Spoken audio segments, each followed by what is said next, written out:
Alrighty, Pacer Nation, welcome back to another episode here of your go-to Pacers podcast. And joining us is a friendly voice and a familiar face.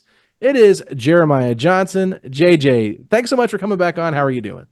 Hey, when you guys are talking to me, it's almost time for Pacer season. And I will tell you that the last couple of weeks I've been thinking about it. And I've been getting more excited, getting ready for my 11th season in this role. That's hard to Wow. believe, but I'm not sure that I've been as excited about any season as I am this one. Always am looking forward to it. There are always a number of things to smile about and to get the juices flowing, but this one takes it to another level. I couldn't agree more. I mean, JJ, look, just like you said, when you're coming back on setting the pace, you know good things are in our future. So you talk about the 11th season for you. Like, what is it that you're most excited about? Because every year is different, but this year is most different. It's very different than last year when we were going into where you're hoping to maybe be part of the dance. This time, we have different expectations. Yeah, it's weird because even though there have been so many different iterations and eras of Pacers basketball in the last decade plus, there's always been this trying to prove people wrong theme and trying to sort of get to that upper echelon. When you get to the conference finals, you sort of should feel like you've arrived and you should be in that mix of teams that everyone is talking about as a championship contender. But still, it kind of feels like it's the same old, same old. I mean, I listen to some of the national shows, and granted, I don't want to play that card that the Pacers don't get the respect they deserve. I think it's okay, but it does still sort of feel the same that the season is starting, and while they're getting talked about more now this year than last year, obviously, it's more of they're around maybe the sixth best team.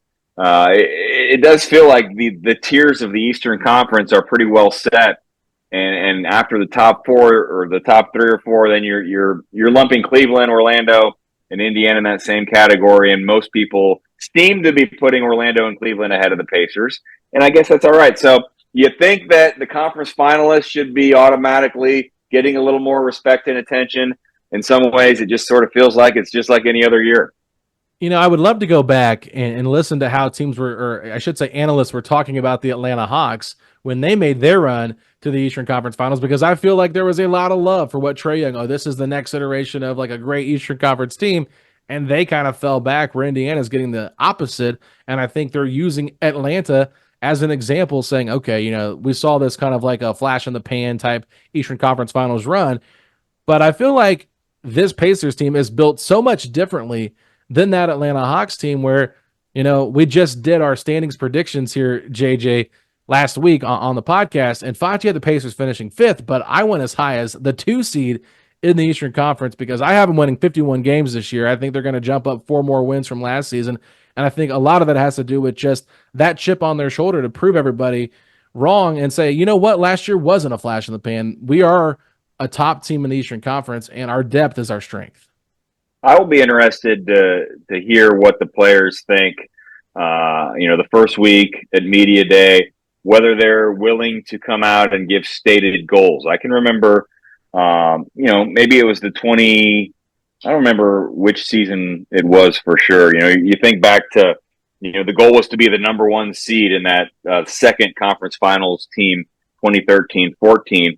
But then I can remember specifically one of those Nate McMillan teams, and maybe it was the year after the 17-18, so maybe it was 18-19 when it started, and they were not shy about saying they wanted to be top four. And I think that's a good goal to have. I don't think it's the be-all, end-all, but you want to shoot for something, and if you can draw that line where you're in the top four, then you've got the home court advantage, and it gives you some separation away from the play-in tournament, and maybe avoid what you think or perceive to be those Titans at the top, Boston, Milwaukee, Philadelphia, perhaps, in the first round. So I'll be interested to see if they come out and give that stated goal, or if I bring that up, if they'll say, why would we be content with top four? We want the number one seed, because I could envision some of those guys saying that, and I don't think there's anything wrong with it.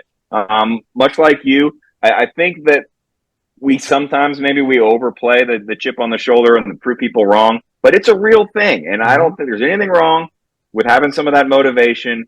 It definitely has allowed this team to enter this season, there's no thought of them, being full of themselves or having a big head, because all they have to do is look at any analyst, listen to any national podcast, and they're bringing up teams like the Hawks. I kind of hate that comparison. I understand it, but it's just such an easy narrative for someone that doesn't really know this team to go to. And I'm like you, I think these teams and these franchises are kind of completely different. I completely agree with you. I hate being compared to the Hawks. I see the comparison, I get it, but I just don't think it's fair.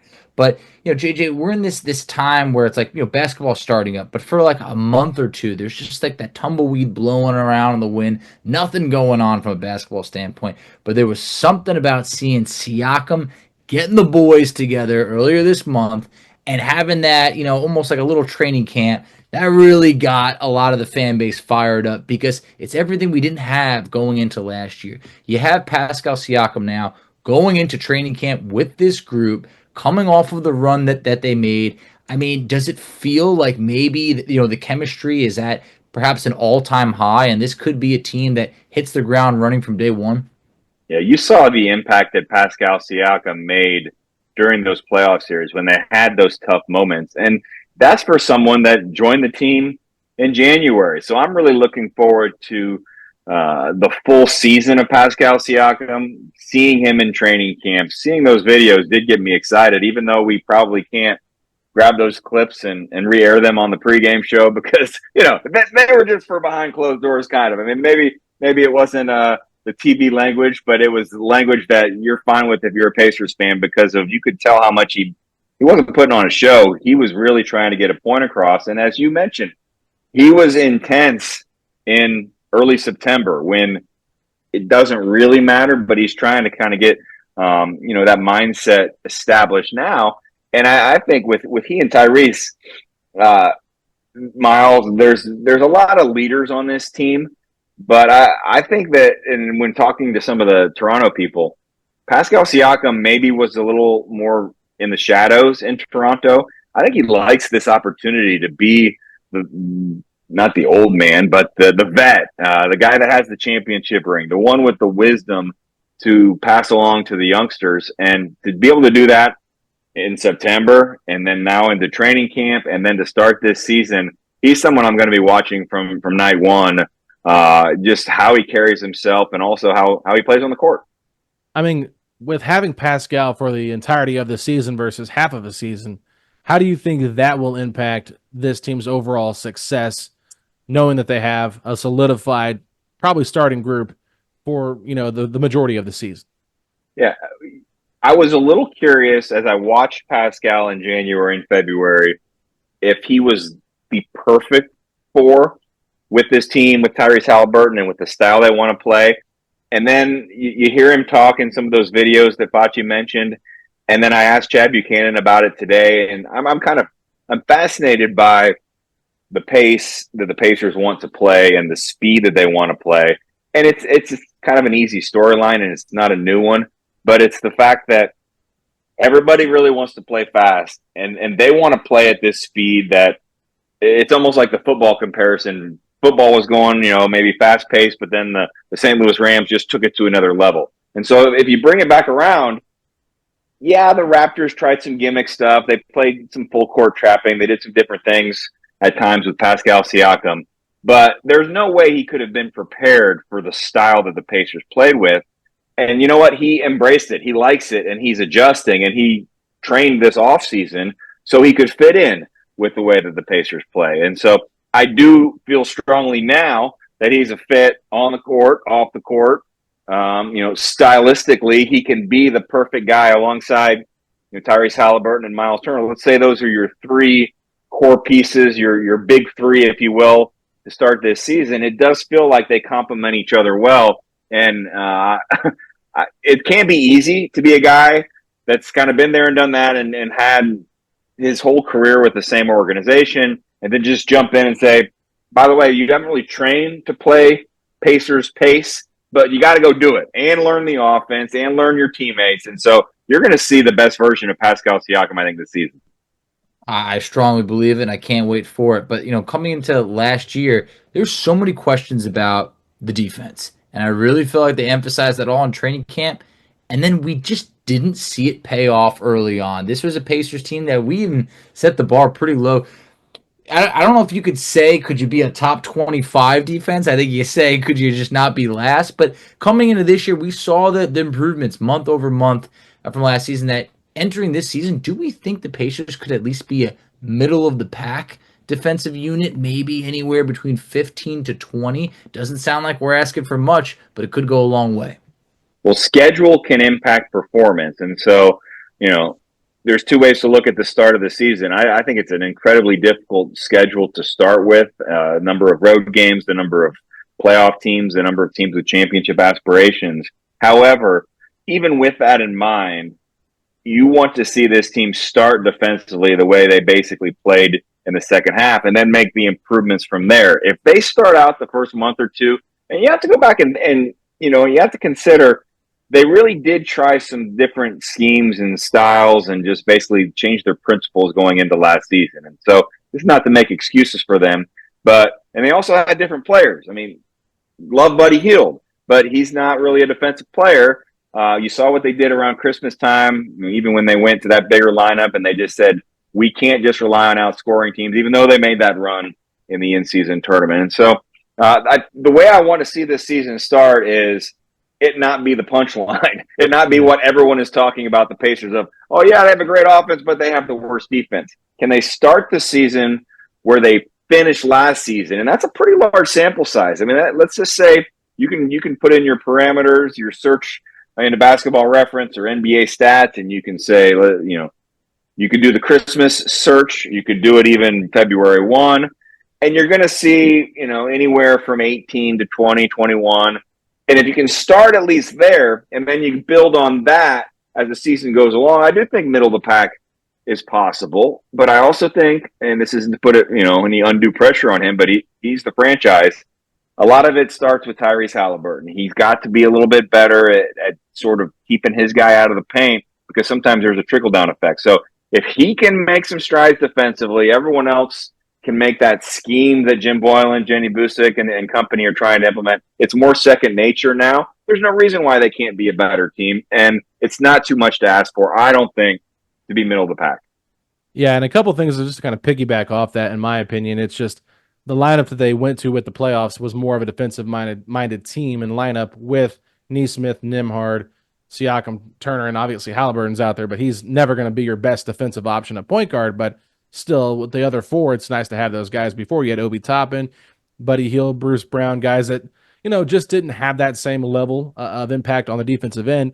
And I thought Chad Buchanan brought up a really good point in the media session where he was talking about how this team did a very good job defending the three-point line, but they felt like they did a very poor job defending the rim. So are there any things that you saw that they could do potentially maybe to kind of change that up schematically where they can hopefully have more of a presence at the rim defensively than they did last year?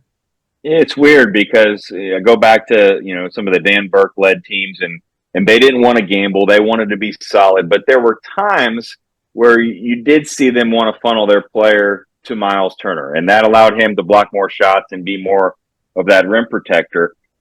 Maybe he was forced to go out and defend the perimeter a little bit more because they were so determined to make sure that they didn't allow teams good high volume, high percentage looks from outside the arc. I'm wondering if they can get back to where they utilize that a little bit. It's probably not what they're really thinking, because if they want everybody's mindset to be keep your guy out of the paint, keep him from getting in there, then that would be counterproductive to say make your guy go in there and let Myles Turner. But I want Myles to at least be able to use his rim protection, use what he does best.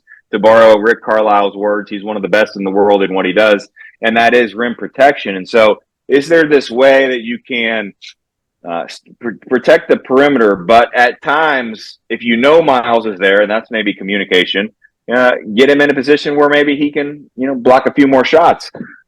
Because teams will know if Myles is in there, they can't just go in there and have free reign at the basket. And so how can they keep Myles Turner in there protecting the paint, protecting the rim, and still be, above average good at the perimeter? It's just going to be something you're going to have to wait and see.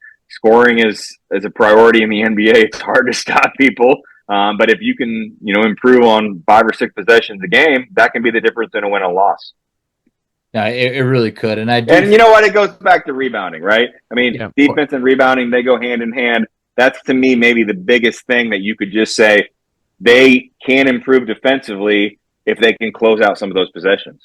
Oh, of course. And we've seen some of those possessions just bite the Pacers in the end when, just too many times. You think about the Knicks series. I mean, all the offensive rebounds the Knicks were able to get at times. It was just backbreaking. But going back to Turner, it's the unfortunate elephant in the room. It's a contract year, but there's that stipulation that the Pacers are ineligible to, they cannot negotiate with Turner before the end of the year. So it feels almost like a lose-lose situation. But do you see this being potentially, if not a distraction, just one of those talking points that won't go away because there won't be a resolution throughout this year?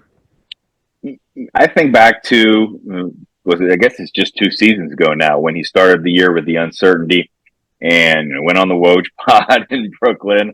And that was a little bit of a distraction. Let's be completely honest. And that was also a season where, Wemby's out there. You didn't really know how good the team was going to be. You can make any number of cases as to what the priority was that season. I don't see that as being anywhere close to similar this time. For one, people sometimes forget about this when they say, well, he's only making $19 million this year.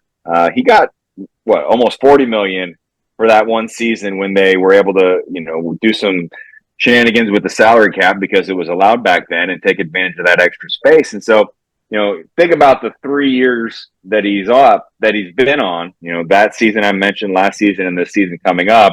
And that total average is something that I don't think Myles has any issues with. Okay. So he's not playing this season thinking he's underpaid because he's really already been paid a lot more. He already has it in advance.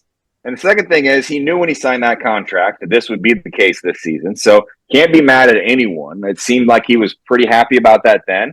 And I'll be, if you think back to when that happened and, the press conference and the love that was given to Myles Turner, I'm guessing when he signed that, not knowing how the next 2 years would go, he probably figured he'd put in that contract, he'd go be a free agent, and he'd go pick his destination. And if you asked him back then, he probably would have said that this is where it comes to an end.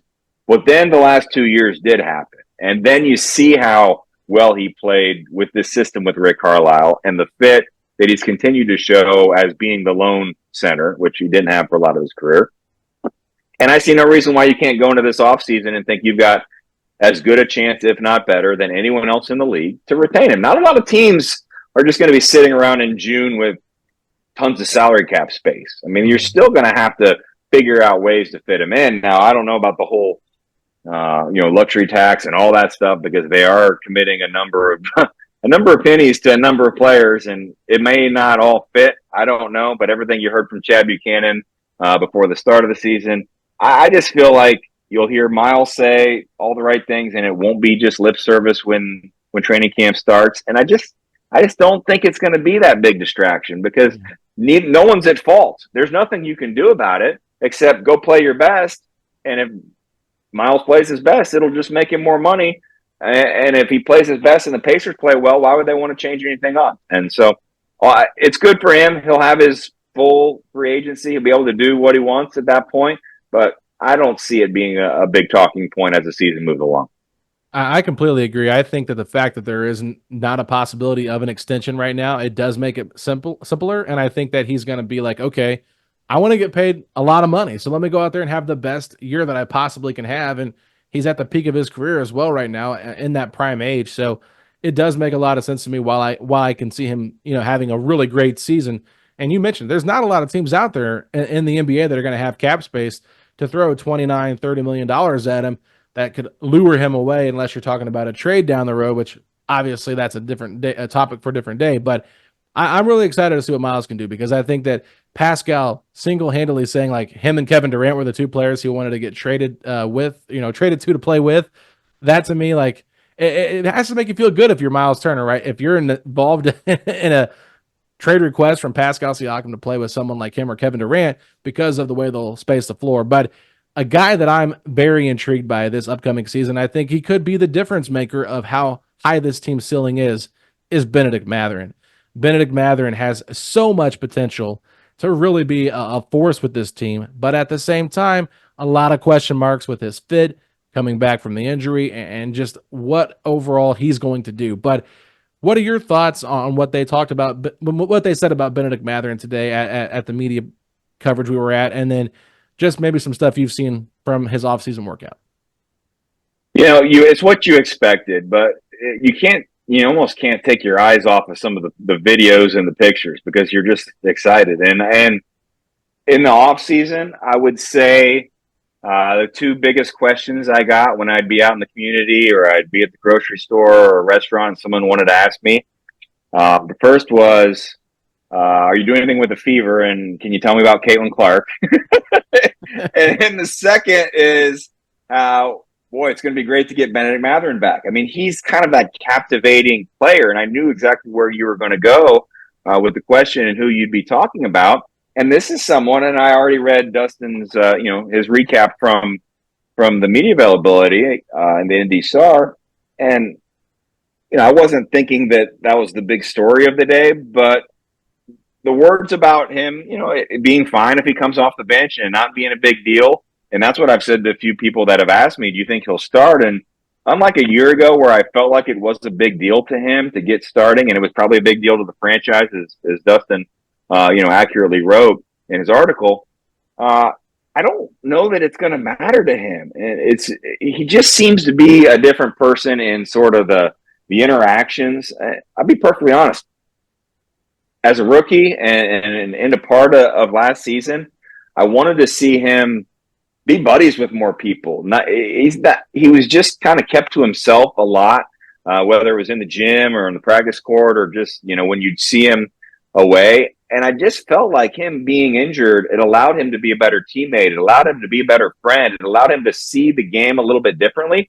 And, he's not going to be someone, knock on wood, that, I don't think he's going to be injury prone. He's not that kind of player. He had a freak injury and a very scary injury. And it just goes to show that, he tears his labrum and kept playing in that game against the Dallas Mavericks. But having that opportunity to watch everything and become a closer with his teammates, I think it's going to help him on the court. He's not going to be just as much focused on getting the pass and going to the basket like he was as a rookie. I think he's going to play in the flow a little bit better. I think he's going to defend better.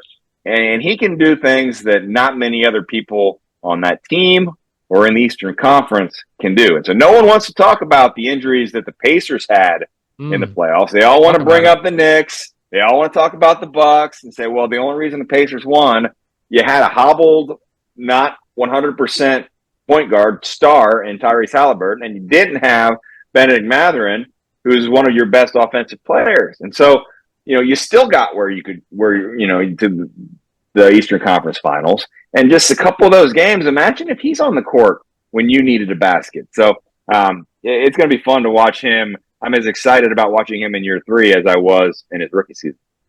Yeah, how quick they are to forget that, Mathurin led the NBA's best, bench unit in terms of scoring. And I think that's something that just makes India that much more dangerous. So I'm really excited about a Mathurin comeback season, but almost to feel like his rookie season, I guess you could say, it feels like Jarus Walker stepping into year 2. It just feels like this is going to be the real time where we get to see him a little bit more. Now, it feels like Jarus is being treated now more of a 3 instead of a 4. I think they should be able to create more playing time for him. What are you excited about for Jarus Walker in year 2 to be able to contribute to an already really good Pacers team? Jarus Walker playing the 4, you like, some of what he could do. If he can really turn into that 3, he gives the Pacers size and strength on the perimeter that they just really haven't had. And, much credit to Aaron Nesmith, and he's a better 3. He's a better all-around player right now than Jarus Walker. But if Jarus can really embrace that role, could you not see him being the kind of guy that can guard some of those wings that have given the Pacers fits over the years?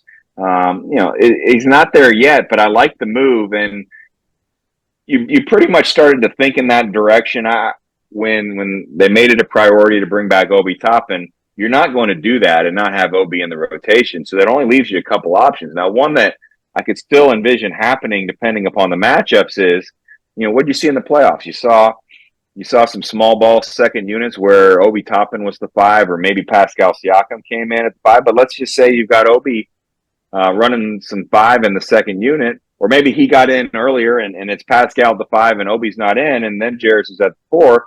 But the other times, if you're going to play Isaiah Jackson and then you've got Obi Toppin and you've got Jarus, that's some real length in the front court, but on the wing, and that allows him. It's going to help him if he can get some consistent minutes with TJ McConnell. He's going to do everything he can to make let's say Benedict Mathurin, person we just talked about, and Jarus Walker, to make them successful. I mean, his whole job on the court is going to be a pest to the other team and get those guys comfortable and let them have good seasons. My only concern is, for Jarus in year 2, everyone didn't see what they wanted to see, I think, admittedly, in year 1 from where he was drafted.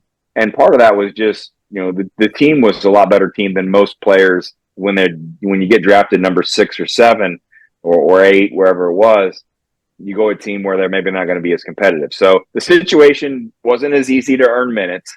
And then when it was, I think the fit was a little difficult and he was trying to, get acclimated. I don't want it to be one of those things where 2 weeks in, if he's not playing a lot, everyone's concerned and everybody's mad. And everybody's like, what's wrong with Jarus Walker? This is one of those things I think you really got to let's see play out for 3 or 4 months and just know he's still pretty young. I mean, think about the difference in age of he and let's say Ben Shepherd, his fellow classmate. I mean, Ben plays all that college basketball, even at, Belmont. Maybe you could say is not as high a level, but he just comes in a little bit more ready to contribute right away. You draft Jarus, and you've got to be willing to have some patience. It's not quite like back when you would draft a guy coming out of high school, because there is one more year of college experience. But I just think you've got to be willing when you take Jarus Walker to play the long game. And that's maybe something the media and the fans should also take into account, is when you're on a team that went to the conference finals, you maybe didn't rely on all of your rookies to get you there. And so he was a part of that team. He saw it. I think Pascal Siakam is going to be big for him, because every time I see them, it's those guys talking. He's putting his arm around Jarus Walker. There's no threat there. Pascal knows Jarus is the long-term future. Right now, maybe he'll have to earn his playing time. But I do think it'll be fun to see him on the wing. I think the best thing the Pacers have done about their rebuild is having a good mix of veterans and young players, where a lot of times when you see teams go into full rebuild mode, it's all about young guys getting the exposure, and sometimes that does kind of stunt the growth. Just because they're getting reps doesn't mean that that's growth, where a guy like Jarus might not be getting reps in a regular season game, but he's able to get so much growth in the G League and different areas of practice that maybe you don't see on TV all the time. So I am really excited to see what Jarus does this year and hopefully gets more of an opportunity to play. But JJ, my last question for you, your biggest concern with this team and the thing that maybe gets you the most excited about this team. It's kind of the good and the bad. So I'm kind of curious, what is that for you? Well, I guess because I answered the defense question and I had to interrupt you after I was done and throw in the rebounding, I'm a little concerned because, I love that Chad Buchanan has been on a number of times. I think he's went on with you in the offseason and has been on multiple times with JMV. And it really stands out to me, and maybe even Rick Carlisle has said this, that, everybody has to grab 1 or 2 more. That in theory, that sounds good, but you've got to figure out some way to make sure this team is better at rebounding, especially in those crucial moments. Because like Facci said, I mean, we could just go down a list of times where, sometimes it doesn't come back to haunt you. Sometimes you let a team have 4 shots and you still escape with the win and you're thankful because of it. But sometimes it does. And, how can they become a better rebounding team given that they didn't really change much of their personnel? And, I'm interested to see how their roster continuity can compare to a team like Philadelphia or New York, the upgrades that they made. Because I think there's something to be said for having that chemistry and the continuity, and ultimately health will prevail probably. But a team like Philadelphia, I'm not going to, if they stay healthy and you've got Embiid, Paul George, and Tyrese Maxey, and then they're able to get in, some guys that they get on bargain contracts. I mean, it was a good offseason for Philadelphia, let's be honest. I don't love the fact that that's a team that was 7th or 8th at the end of the season, jumping into that upper echelon. So is there enough high-end talent to compete with, Boston goes without saying, but, I'll put Philadelphia up there, and, we'll see on Milwaukee. I go back and forth on them. I'm just looking forward to seeing those games. And so that maybe leads to what I'm most looking forward to, and this is crazy that I would ever say this. I'm looking forward to everything about Pacers and Bucks. Whenever they play this season, sign me up, get my popcorn. I want to watch those matchups. And if you'd have told me last year at this time that I would have said those words, I'd have told you that you're crazy, because those are the matchups I probably least wanted to see the first, or at least for about a 6 or 7 year stretch, because they were painful. The Pacers had no answer for Giannis, and, that was obviously with Coach Bud, and whatever it was, that style the Pacers did not play well against. Now, I want to see those matchups. I mean, this is kind of we know it's a big rivalry, and I think fans around the league are starting to figure it out. I mean, I can't wait to see these teams play, and there are a number of players. There's some individual matchups. The first time Tyrese Halliburton played in Milwaukee, he got a lot of cheers. Yeah. And none anymore. I mean, the fans from Oshkosh, they might still cheer for him. The others, they don't like him. Yeah. And that's all right. I mean, it's fun. And so I'll add that to, the Knicks. I mean, Pacers-Bucks games, Pacers-Knicks games. I want every part of all those matchups. Couldn't Watch agree it real more. quick. I'm just going to say I'll be in Milwaukee for the in-season tournament game in November. I'm going to that game on that Friday night with a friend of mine, and I'm going as a fan. I'm not going as anybody covering the team. I just want to be in that environment and see what it's like, especially being the opposing team. I know our good friend Rooster went last year to a Bucks game, and it was a blowout, I think, by the Bucks. And Rooster was, I think it was game 5 maybe he went to, and the Bucks won that one pretty easily. He was like, man, I hated this. But game 1 and game 5 were no good, no bueno in Milwaukee, but they did what they needed to do in game 2 to make sure they won that series. Yeah. He brought home the towel that they had and then wrote Pacers and 6 on the other side of it. So I thought that was pretty clever by our guy Rooster. But anyway, Facci, sorry. It was great. No, and Pacers, Bucks, Pacers, Knicks, I really do feel like that's becoming must-watch TV amongst the league. People know what these rivalries are based off of how the Pacers left them off last year. So I feel like we are now the hunted, especially by those fan bases. I think both those fan bases want revenge. Alex said he'll be, in Milwaukee for the game against the Bucks. I'm probably going to be in Madison Square Garden to kick off the season. You know me. I'm just trying to get the monkey off my back and end the streak. It's 16 straight losses. JJ, I'm due. I think at this point I might be invading Madison Square Garden. Their home opener. We're going to see what we can whoop up. Maybe a win. I know I'm going to see you along the way, so I'm really excited about it. But as we wrap up, JJ, please tell everybody where they could find you at on Twitter. You're a great follow, and with basketball approaching, they got to be following you.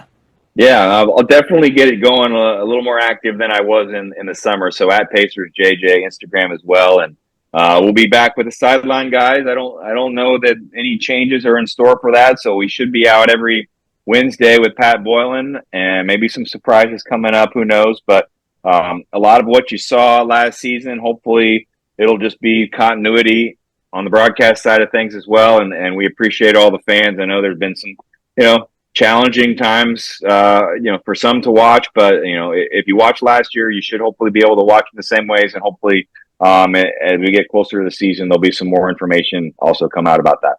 Yeah, I was going to say, Pat, I mean, that's a budding star right there next to you. Number 1. I should say, I hope that the sideline guys can return on Wednesdays. I haven't locked Pat in.